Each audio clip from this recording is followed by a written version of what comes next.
Welcome to Hypnosis Health Info. I'm Roger Moore.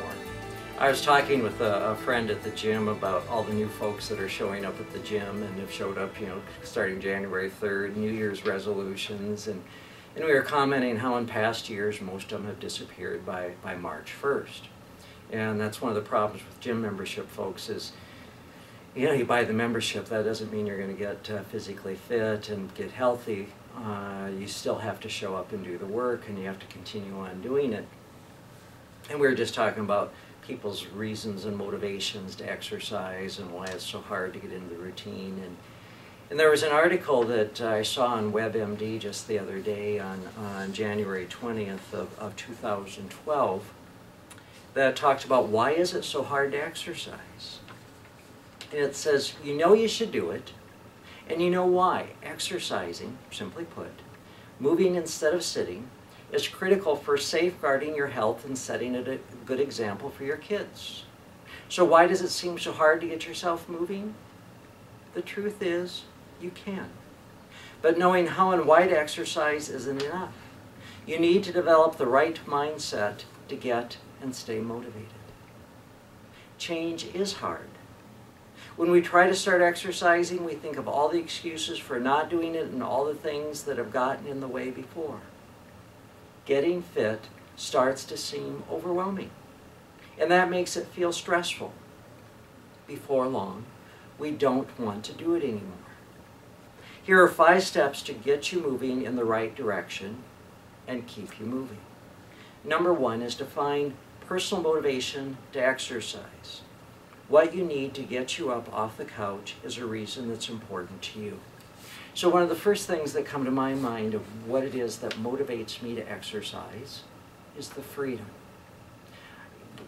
Being physically fit and doing the things that I do in the gym has resulted in me being able to take off on the spur of the moment and go for a 50-mile bike ride, or to ride my bike from Seattle to Portland in 2 days. That's over 100 miles each day. It's allowed me to do century bike rides. It's allowed me to put on a heavy backpack and go backpacking in the mountains, a 30-mile backpacking trip with my son. That's freedom. That's a liberty in my life that when I weighed 110 pounds more than I do now, I didn't have that liberty. I could think about those things. I'd blow them off as well. I wouldn't want to do that. The reality was I couldn't. I didn't have the choice. You may not want to climb Mount Rainier, but you know what? When you're physically fit, when you're at a healthy weight, then you have the choice to say, wow, I could do that. I don't want to, but I could. If you're overweight and out of shape, you don't have that choice. You've limited your options. The other thing that to me is motivating is having support. I've talked before about I've been going to the same gym for, 15, 16 years now, and there's a group of us in there about 5 a.m. that have been coming for years, and we're there to support each other, we tease each other, and boy, if one of us misses and doesn't have a darn good reason, we all didn't know about it in advance, it's like, so where were you yesterday? Or where have you been the last few days? And there are days like this morning, when it's cold and wet and dark out, and I'm laying there in the bed, the alarm's gone off at 4:30, and I'm listening to the rain and the wind outside, and I think about maybe I'll just shut off the alarm and go to sleep and not go to the gym. Then the thought crosses my mind, I do that, I'm going to hear about it tomorrow. And just the thought of that, of the grief I'm going to get about not showing up, that's almost always enough motivation to get me out of bed and get me to the gym. So create a support group for yourself, whether it's one person that goes for a walk with you, or a friend or a relative that you check in with on the phone every day, or text or email. I went and exercised today. Have somebody that's going to hold you accountable. Number 2 is to set realistic goals to get fit. The Center for Disease Control guidelines call for adults to do 2.5 hours of moderate intensity aerobic exercise a week. That's a 30-minute walk 5 days a week.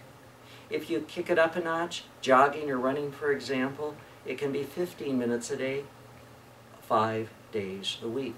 And absolutely make your goals reasonable. Right now, if you can do a 10-minute walk, do the 10-minute walk every day for a week or two. And when you know you can do 10 minutes every day, then up it to 11 minutes. And after a few days of doing 11 minutes, go to 12.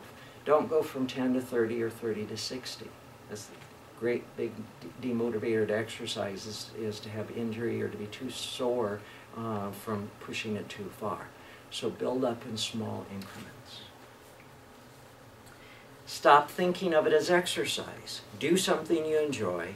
You don't have to go to the gym to get a good workout. It's all about moving more, however you do it. My colleague Richard Nongard always talks about activity, increasing your activity level, being out, being active.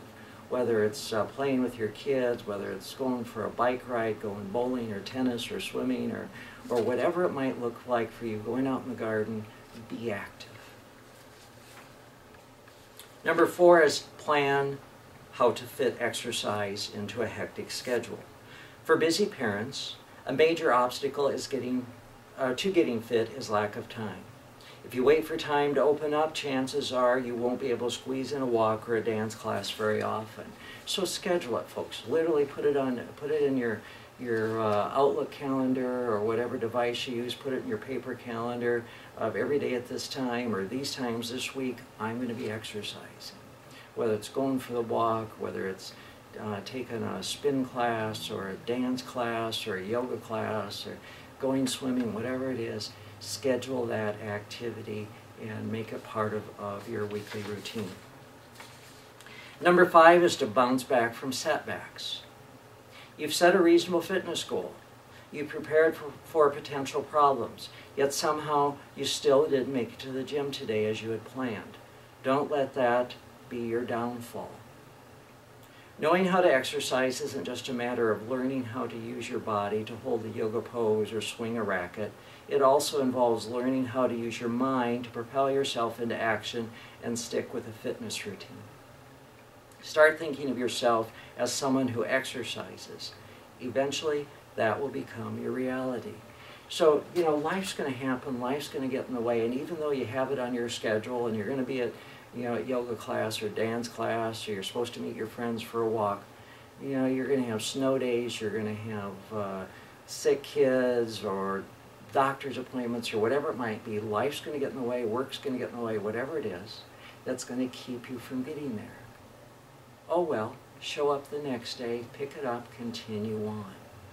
One of the other motivators that works really well for me is to set goals. And I talked in there about setting realistic goals, and I talked about increasing in small increments.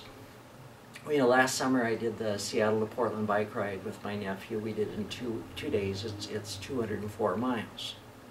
Well, I've registered this year, but I registered to do it in one day. So I'm going to ride my bike 204 miles in one day.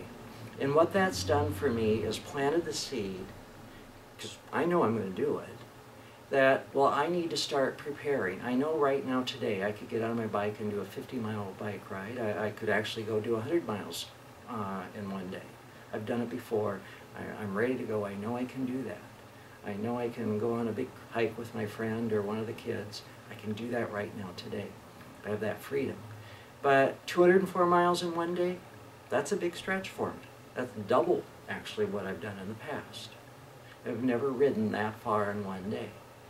I know I can, but I've not done it. So it's going to require me doing some training, working with my legs for endurance, getting in shape. I'm going to have to do some work with how I'm going to fuel myself, fuel my body to make sure I have that energy going, that I don't end up with blood sugar crashes or anything like that. And make sure I stay hydrated. If there's things like that that I need to practice, I need to rehearse, I need to train for, but I can do it. And setting out goals like that for me is great motivators to get me out there and ride my bike even when it's cold and wet out. Because I know that come July, I'm going to be riding my bike 204 miles. So look for ways to motivate yourself to get out and be active. And maybe it's dreaming about retirement and being able to walk through the hills of Europe in your 80s, or to be out dancing when you're in your 90s, or whatever it is. Be looking for those goals, those motivators, that what is it that's so compelling that would get you out of bed and off to the gym or on your walk. So look for those motivators, get your body moving, be active, include your family, get those kids moving, limit the TV time, limit the computer and Game Boy time, get them out, be active with them, set a healthy example for your kids. I'm Roger Moore, and this is Hypnosis Health Info.